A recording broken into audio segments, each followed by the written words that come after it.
सोचिए, एक ऐसा शहर जो एक सम्राट की सबसे बड़ी ख्वाहिश पूरी होने पर बना था। एक ऐसी राजधानी जो पूरी शान और शौकत के साथ खड़ी हुई, लेकिन फिर सिर्फ 14 साल में वीरान हो गई। जी हां, ये कहानी है फतेहपुर सीकरी की। एक ऐसे सपने की जिसे पत्थर में तो तराशा गया, पर वो वक्त की धूल में कहीं खो गया। और इस शहर की कहानी की शुरुआत ही एक बहुत हैरान करने वाली बात से होती है। फतेहपुर सीकरी का बुलंद दरवाज़ा, जो जीत का सबसे बड़ा निशान है, उस पर ये लाइनें लिखी हैं। एक बहुत ही अजीब संदेश है ना? ये मानो हमें पहले ही बता रहा हो कि यह शहर कैसे बना और कैसे उजवा, कि यहाँ कुछ भी हमेशा के लिए नहीं रहने वाला था।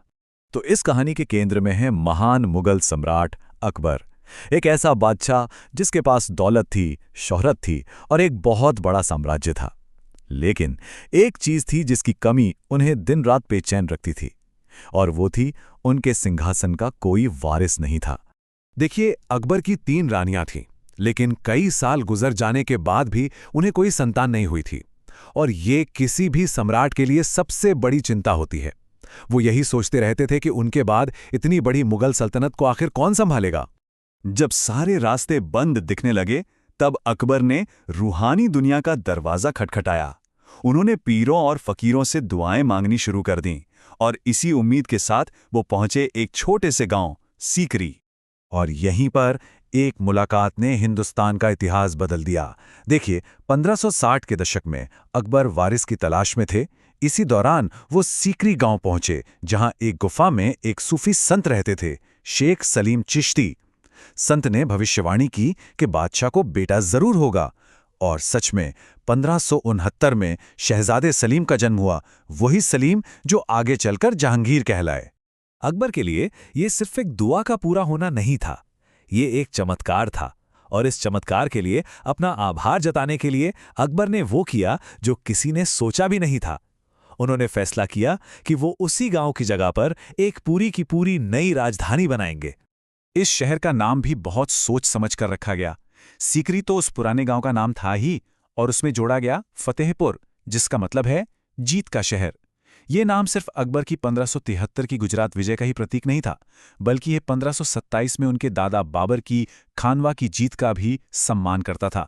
और फिर अगले 14 सालों तक, 1571 से 1585 तक, फतेहपुर सीकरी सिर्फ एक शहर नहीं रहा, बल्कि वो विशाल मुगल साम्राज्य का धड़कता हुआ दिल था। ये वो जगह थी जहां से पूरे हिंदुस्तान पर हुकूमत चलती थी। चलिए, अब जरा आगे बढ़ते हैं और देखते हैं कि ये शहर सिर्फ ईंट पत्थर का एक ढांचा नहीं था। इसकी वास्तुकला, इसकी हर एक इमारत अकबर के विचारों और उनकी गहरी सोच का आईना थी। अकबर का एक फलसफा था, एक राजकीय नीति थी, जिसे कहते थे सुलह कुल। इसका सीधा सा मतलब था सबसे शांति, या फिर कह लीजिए यूनिवर्सल टॉलरेंस। वो मानते थे कि सभी धर्मों और संस्कृतियों की अच्छी बातों को मिलाकर एक बेहतर समाज बनाया जा सकता है। और यही सोच फतेहपुर सीकरी की इमारतों में बहुत ही शानदार ढंग से झलकती है। एक तरफ आपको इस्लामी वास्तुकला के जबरदस्त नमूने दिखेंगे, जैसे एशिया का सबसे ऊंचा दरवाजा, बुलंद दरवाजा, और वो विशाल जामा मस्जिद। तो वहीं दूसरी तरफ जोधाबाई के महल और पंचमहल जैसी इमारतों पर आपको हिंदू और बौद्ध वास्तुकला का गहरा असर साफ दिखाई देगा। खास तौर पर जोधाबाई के महल में तो यह संगम और भी साफ दिखता है। सोचिए, महल के आंगन में तुलसी का चौरा बना है, दीवारों में मूर्तियां रखने के लिए आले बने हुए हैं, खंभों पर मंदिर के घंटों की नक्काशी है, और यहां तक कि दीवारों पर कृष्ण लीला के कुछ धुंधले चित्र भी मिलते हैं। ये दिखाता है कि अकबर अपनी रानी की हिंदू भावनाओं का कितना सम्मान करते थे। सब कुछ कितना बेहतरीन था, है ना? एक शानदार शहर, एक दूरदर्शी सम्राट। तो फिर ऐसा क्या हो गया कि ये जीती जागती चहल पहल वाली राजधानी एक भूतिया शहर में बदल गई? ये इस कहानी का सबसे बड़ा और सबसे नाटकीय मोड़ है। सवाल यही उठता है कि आखिर क्यों अपनी इतनी मेहनत और सपनों से बनाए इस शहर को अकबर ने सिर्फ 14 साल बाद ही हमेशा के लिए छोड़ दिया? और इसका जवाब जितना हैरान करने वाला है, उतना ही जमीनी हकीकत से जुड़ा हुआ भी। सबसे बड़ी और सबसे मुख्य वजह थी पानी की भयानक कमी। एक झील पर निर्भर ये शहर अपनी बढ़ती हुई आबादी की प्यास ही नहीं बुझा पाया। मतलब, एक सम्राट की इतनी बड़ी योजना प्रकृति की एक बुनियादी जरूरत के आगे हार गई। लेकिन हाँ, सिर्फ पानी ही इकलौती वजह नहीं थी। कुछ राजनीतिक और रणनीतिक कारण भी थे।